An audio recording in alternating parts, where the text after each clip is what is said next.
Hi అండి, అందరికీ నమస్తే. ఈరోజు యారో రూట్ పౌడర్తో పలుచొర ప్రిపేర్ చేసుకుందాం.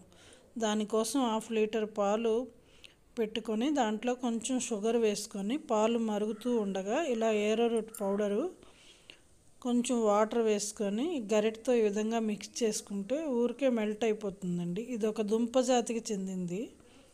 ఈ పౌడరు అమెజాన్లో మనకి సూపర్ మార్కెట్లో కూడా అవైలబుల్గా దొరుకుతుంది. ఇది హెల్త్కి చాలా మంచిదండి. కాగుతున్న పాలలో యారో రూట్ పౌడర్ వేసి ఇలా 1-2 పొంగులు రానివ్వాలి. దాంట్లోనే కొంచెం ఇలాచి వేసుకోవాలి. అంతేనండి, పలుచొర రెడీ. సూపర్ అంటే సూపర్గా ఉంటుంది. బాడీ హీట్ చేస్తే బాడీ కూల్ అవ్వడానికి ఉపవాసాలు ఫాస్టింగ్లు అవి చేసినప్పుడు తీసుకుంటే ఒంటికి చాలా చాలా మంచిది హెల్త్కి. ఇంతేనండి, మా వీడియో నచ్చింది అనుకుంటాను. నచ్చితే ఒక లైక్ చేయండి, మా ఛానల్ని సబ్స్క్రైబ్ చేయండి. Thank you for watching. Bye.